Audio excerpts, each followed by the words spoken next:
We look at the universe, we look at our world, we look at ourselves, and we see that this universe and this world and our own selves operates according to amazing laws.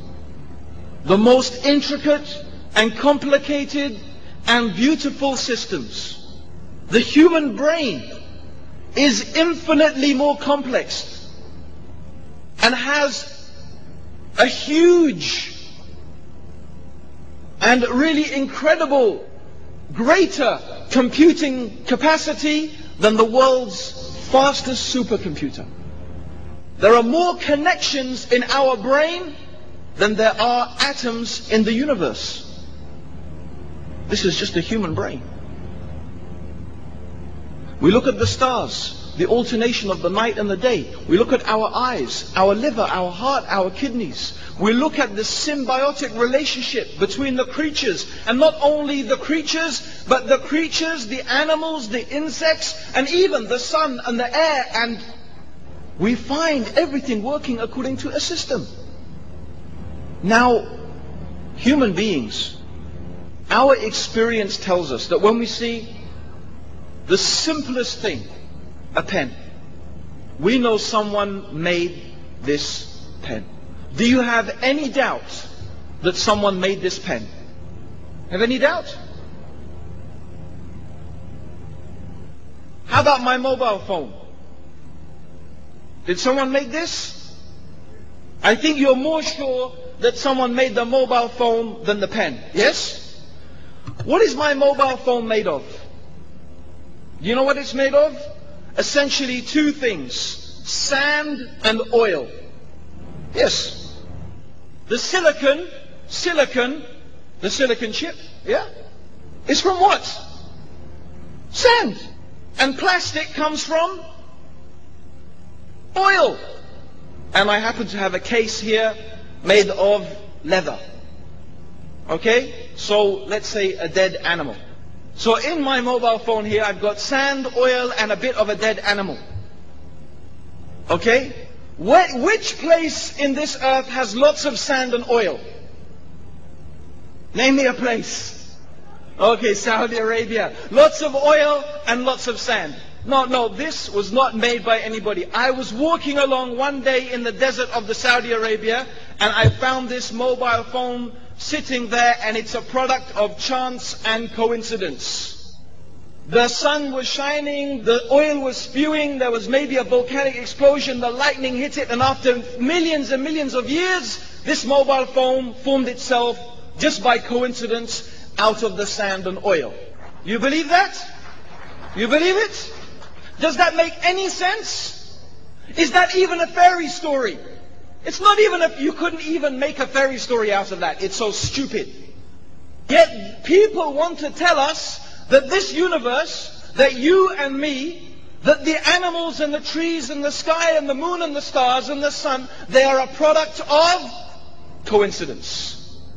Yet they are much more complicated than even this mobile phone.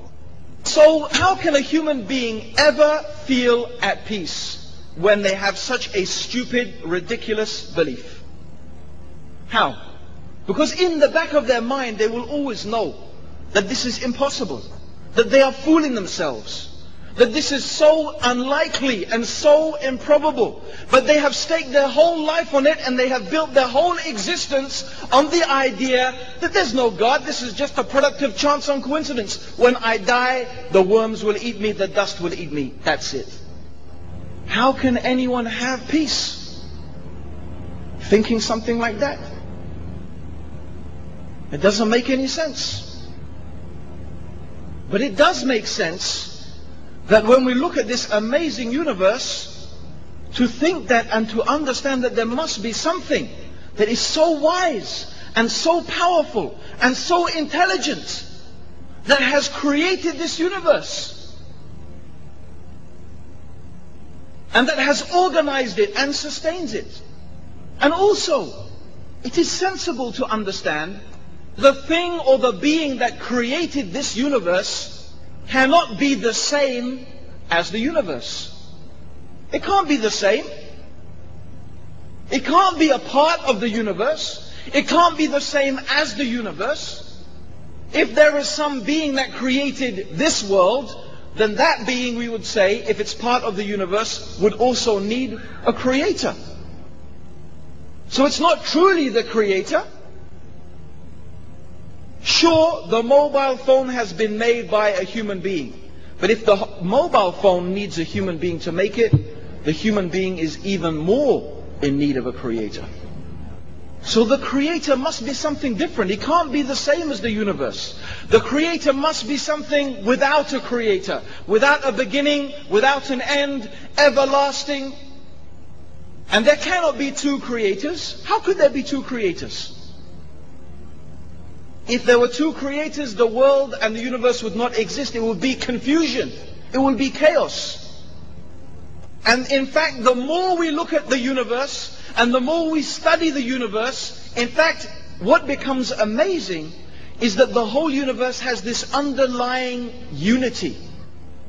And in fact, science, when you really study it, shows us more and more that there must be one creator of this universe. And this is what Allah, He is telling us in the Quran. If you look and you see the signs in Allah's creation, the alternation of the night and the day, the camels upon which you ride, the ships on which you sail, in yourselves, on the furthest horizons, in these things are signs for those people who are wise and who understand. Therefore, the belief that is taught by Islam is one that makes so much sense. That there is one God who has created this universe, who sustains it and has brought it into existence, who is mighty and powerful and wise. And then again, the human being will ask themselves something. In fact, you'll find all human beings are asking themselves this question. Why am I here? What is it for? What is the reason of my existence? What is the purpose of my life? It's a very strange question, really. It's a very strange question.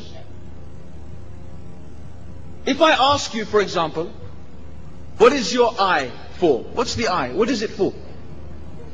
Yeah, to see. Thank you. Okay? The eye is to see. And the nose is to smell. Okay. And these slippers, what are your shoes for? Huh? What do? They protect your feet. Protect your feet. Think about it. Every single part of your body has a purpose. Your shoes have a purpose. Your watch has a purpose. Your glasses have a purpose. If you study the creatures, you will find that each animal has a purpose and a special place in the creation. The sun has a purpose. The moon has a purpose. The stars. There is a reason for the existence of all of these things. And we're not confused about that. But then the human being is asking, what is my purpose? Why am I here? I know what my eyes are for. I know what my nose is for. I know what my shoes are for.